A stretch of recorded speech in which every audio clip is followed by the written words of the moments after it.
सभी को प्रणाम। हम कर रहे हैं एक स्वाध्याय, एक यात्रा आनंद की, मंगल की, भीतर के दिव्य प्रकाश को जगाने की। प्रतीक पूजा का वैज्ञानिक आधार। आइए नेत्र बंद करें, गुरु शक्ति का, गुरु तत्व का आवाहन करें, अपने हृदय में श्रद्धा के महकते हुए फूल को अनुभव करें और भावना करें कि इस श्रद्धा के आधार पर यह स्वाध्याय स्वयं का अध्ययन बन गया है। हमारा चिंतन श्रेष्ठ हो गया है और हम अध्यात्म के मर्म को समझ गए हैं। गायत्री मंत्र का प्रकाश हमारी आत्मा से निकलकर सर्वत्र फैल रहा है। पूरा वातावरण गायत्रीमय हो रहा है। हर ओर गायत्री मंत्र गूंज रहा है। हर जागृत चेतना इस अभियान में एकजुट होकर कार्य कर रही है। गुरुदेव के प्रेम का ये दिव्य प्रकाश, उनका विचार शरीर जन जन के जीवन को प्रकाशित कर रहा है। इस भावना से एक गायत्री मंत्र: ॐ भूर्भुवः स्वः तत्सवितुर्वरेण्यं भर्गो देवस्य धीमहि धियो यो नः प्रचोदयात्।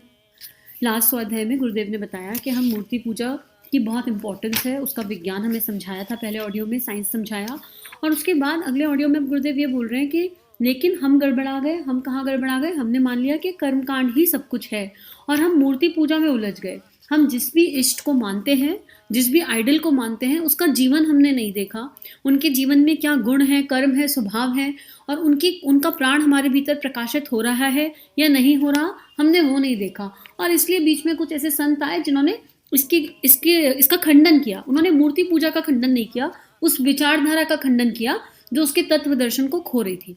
अब इसी के बारे में गुरुदेव आगे कहते हैं, मित्रों, मूर्तियां इस बात की प्रतीक हैं कि हम उन भावनाओं को जिनको हम बार बार भूल जाते हैं और जो बातें हमारे दिमाग में से निकल जाती हैं, हमारे ख्यालों में से निकल जाती हैं, उन्हें हम ख्यालों में जगाएं। जो बातें श्री कृष्ण भगवान जी के साथ जुड़ी हुई हैं, जो बातें भगवान शंकर जी के साथ जुड़ी हुई हैं, जो बातें भगवान श्री रामचंद्र जी के साथ जुड़ी हुई हैं, जो बातें गणेश जी के साथ जुड़ी हुई हैं, जो बातें देवियों के साथ, ख्यालात, विचारधारा, प्रेरणा और वह प्रकाश, वह सारी की सारी चीज़ें इन मूर्तियों को देखकर हमारे मन में उठेंगी। इस बात पे कल भी बात हुई थी ना कि हम दिया जगाते हैं। क्यों जगाते हैं? कि हमें रिमाइंडर है। ब्रह्म कुमारी वाले सफ़ेद कपड़े पहनते हैं, हम लोग पीले वस्त्र पहनते हैं। दीज ऑल आर रिमाइंडर कि हम कौन हैं, मेरी दिव्यता क्या है और हम ये सब कुछ क्यों कर रहे हैं, वो रिमाइंडर है। जैसे किसी फोटो को देखकर, किसी अपने के फोटो को देखकर एक इमोशन आ जाता है, एक मेमोरी आ जाती है। अरे ये फोटो किस पल क्लिक हुआ था, कौन से साल क्लिक हुआ था, कोई बर्थडे था, कोई पार्टी था, बाहर घूमने गए थे, हम क्या कर रहे थे, आदि इत्यादि। बस इसी तरह हम जिसको भी मान रहे हैं उसकी दिव्य देव तरंगे हमारे अंतःकरण में उठनी चाहिए। अब उससे क्या होगा? उससे ये होगा कि वो भावनाएं हमारे मन में उठेंगी तो हम उनका स्वागत करेंगे, उन भाव के आधार पर विचार उठेंगे और फिर हमारे कर्म हमेशा श्रेष्ठता की ओर बढ़ेंगे और उसकी उपयोगिता होगी और उस उपयोगिता से लोग बदलने लगेंगे। हर कोई बदल जाएगा धीरे धीरे, क्योंकि सभी के भीतर अपने इष्ट का दिव्य प्राण उतरने लगेगा। तो प्रतीकों के माध्यम से, और ये माध्यम है किस चीज़ के? अपने भीतर की चेतना की जागृति का माध्यम है। प्रतीक सब कुछ नहीं है लेकिन बहुत कुछ है, सब कुछ ना होकर भी बहुत कुछ है। तो यही बात गुरुदेव बता रहे हैं कि प्रतीकों के संबंध में प्रतीक हमारे माध्यम है, उनके संबंध में वो माध्यम है क्योंकि वो हमारी मूल प्रेरणा, मूल प्रकृति से जुड़ी हुई है और उसके संबंध में हमें जानकारी दे रहा है। किसके संबंध में? राम जी के जीवन के बारे में, कृष्ण जी के जीवन के बारे में।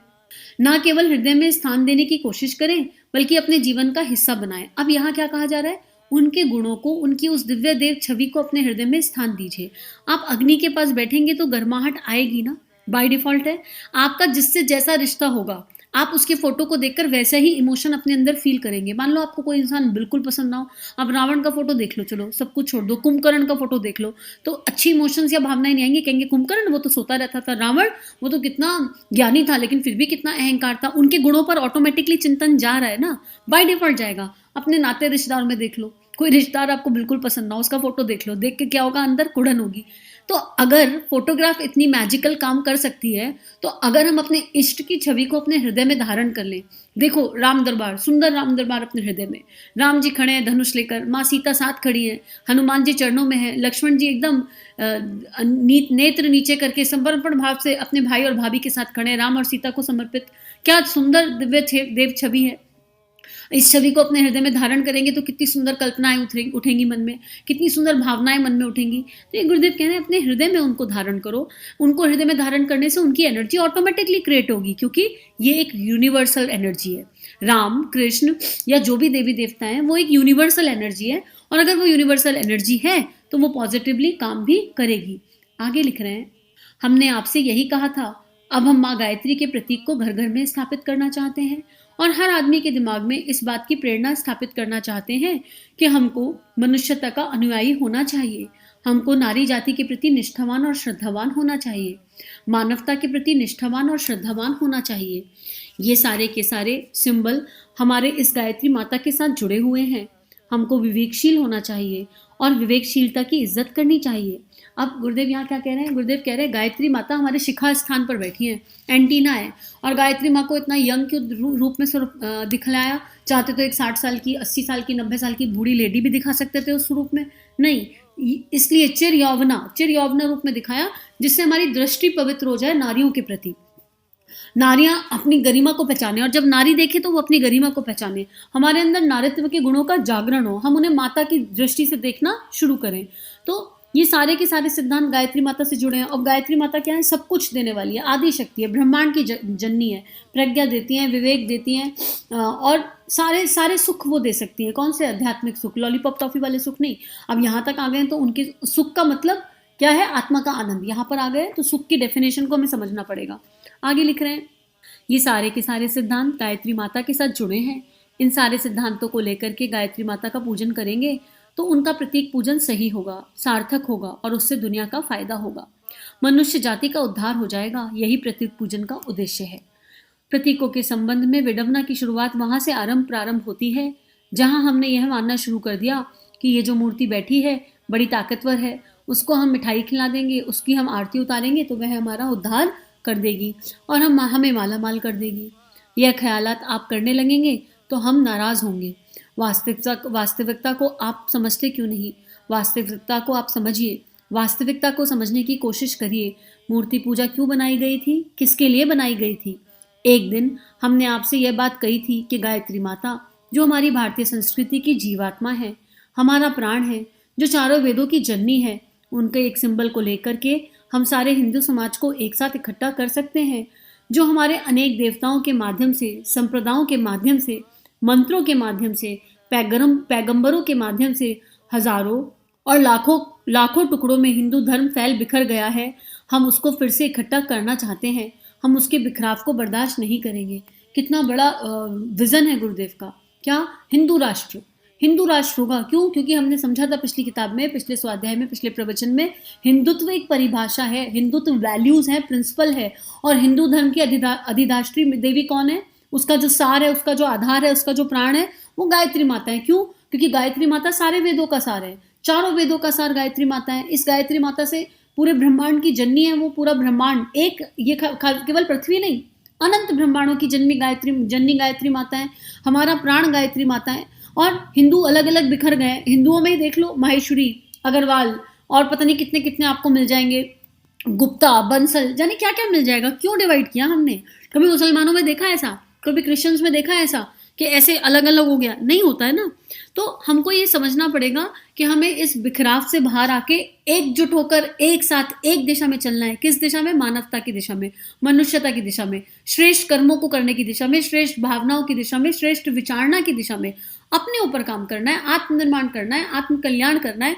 इतने विकार भीतर भरे पड़े हैं, उन पर काम करना है। दूसरी दुनिया के विकारों को देखना बंद करना। ऐसा नहीं कि दूसरों को देखेंगे, दूसरे धर्म में क्या अच्छा हो रहा है, क्या बुरा हो रहा है, वो सब नहीं।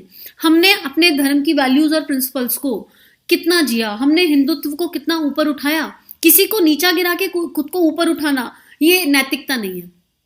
अपने आप को इतना प्रकाशित करो कि आपका प्रकाश सर्वत्र फैल जाए। और गायत्री वो शक्ति है। गायत्री को किसी के प्रकाश की आवश्यकता नहीं है। गायत्री अपने आप में एक दिव्य शक्ति है। गायत्री के अंदर सारा दिव्य प्राण छुपा हुआ है। अगर हम स्वाध्याय करें, आप लोग सब गायत्री महाविज्ञान ले आओ और एक पेज रोज पढ़ना शुरू कर दो, और 1 घंटे की साधना इसी भावना से कि है आदिशक्ति माँ गायत्री, आप कौन हो, हम पर प्रकट हो जाओ।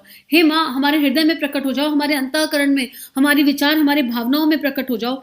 और अगर आपने ये अनुष्ठान 1 साल कर लिया इसी भावना के साथ 1 साल जब आप देखो कि गायत्री आपके जीवन में प्रकट होने लगी, गायत्री में अनंत शक्ति समाई हुई है, अनंत प्रेम समाया हुआ है, लेकिन अनुभव की बात है और अनुभव करने के लिए उस यात्रा पे चलना पड़ेगा, उसे करना पड़ेगा, एक दिव्य देव धारणा के साथ आगे बढ़ना पड़ेगा। आज के लिए इतना ही स्वाध्याय। हम सभी का जीवन गुरु तत्व के दिव्य सूक्ष्म सानिध्य में मंगलमय है।